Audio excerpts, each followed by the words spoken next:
undergrad in San Jose, my father and my mother moved to Hawaii. So I actually walked across the stage and then took them to the airport to move back to Hawaii. And they were there for a few years. And then they moved around as I still went to school. And so I went to school at San Jose State. I'm very proud to be a state school graduate and a CSU alum, and I'm even happier to be back at a CSU currently working. I went to school to become an English teacher. However, during my sophomore year, I took a social problems course, 164 and 162, that had a service learning requirement. And service learning, essentially, I provided a definition, but it's where they kind of it's a teaching and learning method where it's a course and it Yep. connects to an actual volunteer experience in the community, and you have to go to class and kind of reflect on what you're actually learning in the class, but also what you're experiencing from the community.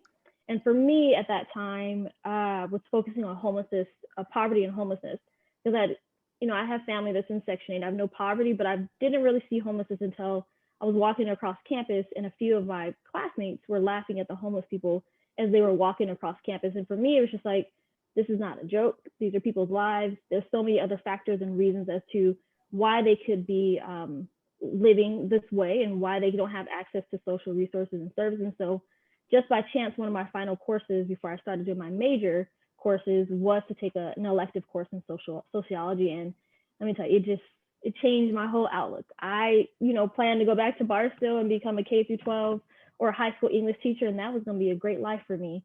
But in taking this social problems course, I understood that I really had a passion for public policy and doing service for others and advocacy. And I really wanted to know more about why do we have these social injustices, and why do our government elected and national officials allow it to continue to be so pervasive.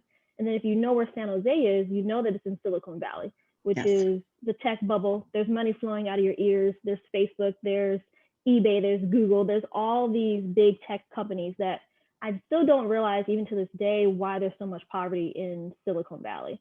And so I recreated the Student Homeless Alliance as a part of that course. And from there, in 2005, Hurricane Katrina happened in New Orleans. And we decided to watch when the levees broke, and created our own winter break, similar to the Mississippi summer, where they went to do voting in Alabama. So we Yep. took Martin Luther King's his idea, not little. We modeled his idea, and we went during winter break, both 2007 and 2008. And it was an opportunity for us to work side by side with residents of New Orleans who are trying to rebuild the community for themselves. And so that's how we created the Gulf Coast of Its Works project. And the idea was for us to advocate for 100,000 jobs that were vocational training, to be an electrician, to be a carpenter, anything that would allow them to rebuild the city for themselves. Because I'm sure many of you are aware that Brad Pitt and a bunch of very famous celebrities have gone down to New Orleans and created all these homes and these houses. But what they don't realize is that they can pour money in for 6 months, but people still have to live in New Orleans after Katrina, after the flooding, after FEMA, and after all the resources kind of pull out. And so why not kind of invest in those people who are committed to living in the city and living in their city, to give them the resources to maintain for themselves for the long term. And so fun fact about New Orleans is that in 2006-07, when we were there, the living minimum wage there was $5.75. And there was only 2 community colleges and about 3 universities. So the school to prison pipeline was quite pervasive, but also poverty was even higher. So us coming up with this idea of the Gulf Coast of Works project was one way that we felt we could turn the tide and kind of shift from government disinvestment to government reinvestment, so that the communities themselves can advocate for their own restructuring and re-envisioning of the community. And while this was a grand idea of students that were living 2,000 miles away, we definitely got some national attention, and it seemed to be going really well. But as I'm sure you guys can already know, we graduated. And so before I left, I tried to make sure that we had, another student group already kind of prepared and ready to take over the mantle and keep up the advocacy. But unfortunately, it is a student-led course. And so whenever Professor Scott Myers-Lipton taught the course, students had the option of one, creating their own group, or taking up the mantle of a previous group. And, every once in a while, since when did I graduate? Since 2008. Some students have taken up the idea, but it hasn't been consistent. And so unfortunately, our project kind of has died down. But a few years ago, I went back to New Orleans and met up with some of the local leaders there at Acorn, and they were continuing the conversation and continuing to push. The good thing is that here in California, we were able to make a House resolution, HR 4048, and get kind of statewide attention there. But by that time, I had joined the union and I had moved away and lost a little bit of contact there. But also just a quick reminder, a quick note about San Jose State is that I graduated with honors with the Provost Award in Service Learning because I was really committed to doing poverty and homelessness. And I was also the volunteer coordinator of a student center on campus as well. And then just briefly, my own community engagement experience. When I graduated, I was a labor organizer for 2 years. And it was exciting and fantastic. And it really was amazing to be able to work alongside working class people fighting for their voice in the workplace. And it was an amazing opportunity to work 28 days out of the month with 3 days to maybe go home for a quick refresh and head back. I started in Philadelphia, went to Chicago, and then eventually they were like, you're too expensive to keep flying back and forth, so you've got to be one place. And I chose California because at that point I still didn't have family that was living there, but I had a friend who let me crash at her house. So I chose San Jose, lived in Salinas, Visalia, and Fresno, and organized there for 2 years. And about the 1.5 year mark, I got the idea of like, well, if I can organize, city workers, CDC workers, nurses, childcare workers to be involved in the community, involved in their workplace, and give them voice, why can't I do the same in education? Because I'm still very passionate about education reform in the sense that we need to reimagine how we're approaching education for our students, because it's not as diverse as the teachers that are teaching it, nor is it as diverse as how they're approaching teaching for students, because we all learn in different ways. And I'm one of those people that I'm very visual. So you can talk at me all till you're blue in the face and nothing has sunk into me until I actually see and I actually do it. And so I went to grad school, I applied for grad school and went to NYU, New York University, and Steinhardt. And it was an amazing program. It was probably in its 4th year and still early enough that we could kind of design it for ourselves. And so I took classes in Wagner, which is the School of Public Policy. I took classes in higher education. But in Steinhardt, I really learned about people, policy, and places, and how those 3 things really impact a child's trajectory in their life, from in the classroom into their community, but also into their personal, like mental health and well-being. And that reinforced me that we really have to do more than what we're doing in sending kids to school Monday through Friday. We've got to think of them more holistically. And so NYU was a great experience and a great opportunity. I had tons of internships. But even though you graduate from a research one institution, doesn't guarantee that you get a job. And so even though I graduated in May of 2012, I still was without a job for a few months. And so I moved back to California with my sister. Just by chance, her husband was stationed in San Diego. So I worked in San Diego for a few months. And then I got a job back in New York as an external organizer for Students First New York. And that was a really great experience where I was able to work with K-12 parents who just want better education for their children. I don't know if anyone knows about New York, is that they are rampant with charter schools, like charter schools sharing space with public schools, and public schools fighting for money in the same pot. It's like $1,200 per student. But if you can pull that money from a public school and send it over to charter school, they can double it because they have private funders to support their education. And I won't go on a tangent about charter schools and Teach for America, but I think we could do better with our education system in so many ways. And so working with parents to get them, to coach them on how to have conversations with their teachers, because a lot of parents go into the situation of, well, you're the teacher, you know everything, but that's not the case. You still have to teach and parent your child at home.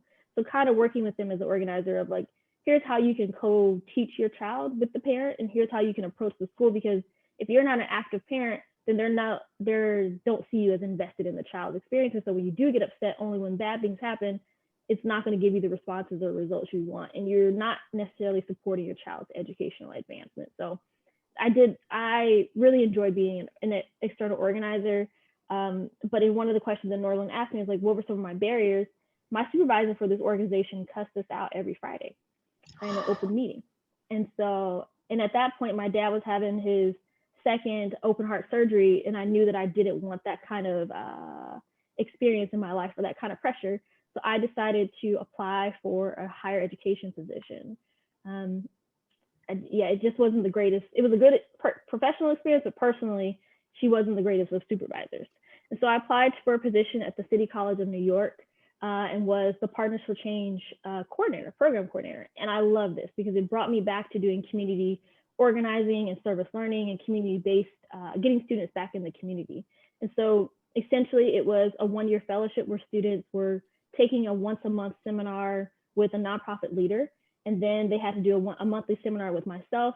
They had to complete 120 hours of internship service with a community organization, and they had to do a presentation. So for me, this was hog heaven. Like, I loved it because the students were learning in the classroom, learning in the community, and learning from a nonprofit executive that was working in the field.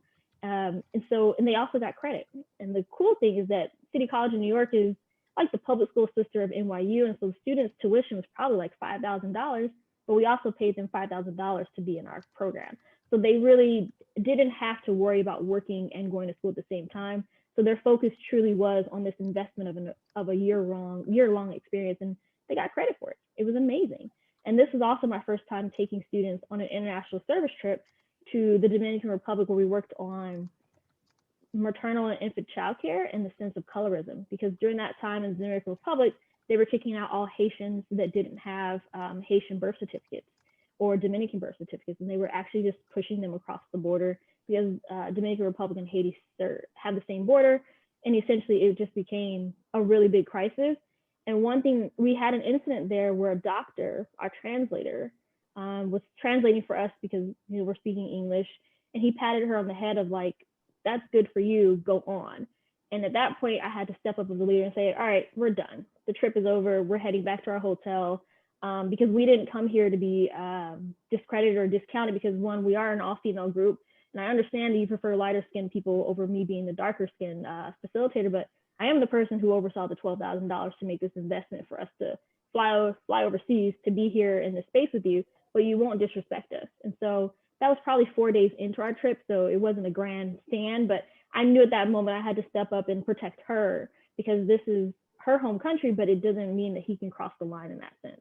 And so that was a really great learning experience for me of like really taking care of all those trip details, but making sure that on the daily that they debriefed their experience that they were learning, because we didn't just stay in San Juan, we went to the Batailles, and that's where a lot of Haitian people are living. And if you want a correlation, like that's the ghetto parts. That's the parts where there's not a lot of running water or heat or electricity. And that's the area where there are a lot of rundown homes and not a lot of paved areas. So they were able to see stark contrast. And how do women and children receive childcare, especially when HIV and AIDS is really rampant in DR. It was a great learning experience for them, but also for me as a trip leader. And I enjoyed my time at City College, but about two and a half years in, there was starting to be a shift. And so I always have a good feeling of like, it's time to leave. So I went and applied to, I applied to Cornell because my coworker before me at City College, she applied, and I was like, if you can get in, I can get a job there. And so, small story, we actually worked for about 2 years of my time at Cornell across from each other, but in two different offices. So we just kind of chuckled of like, wow, we're still working together. But I went up to Ithaca, New York to engage Cornell. They had a $50 million grant for 10 years to spend down and increase student civic engagement and community engagement. And for them, community engagement was broad in the sense of like, it could be volunteering in a local community to sending hundreds of students internationally to take part in courses and internships and programs that allow them to work with community, but also get credit. And it was an amazing program and an amazing opportunity. So some of the programs that I oversaw was the travel grant program, engaged ambassadors who kind of led workshops and encouraged their peers to participate in community engagement programs, the certificate in engaged leadership. About a year in, I was given a dual position in two offices, where I worked about 60 hours a week, kind of working with Engage Cornell, but also with the Office of Academic Diversity Initiatives. And so that's where that second picture comes up. We were doing an interview about the I'm First campaign, where we work with first generation students and just getting their voices heard, because that was also the time where I realized I was first generation. I didn't know it when I was an undergrad at San Jose State, because my mother faked it till she made it. She reached out to each and every one to make sure that whenever I asked her a question, she would reach out to someone else, because my parents didn't graduate college. My dad didn't get his bachelor's until I already had my master's degree. And so I was definitely navigating, college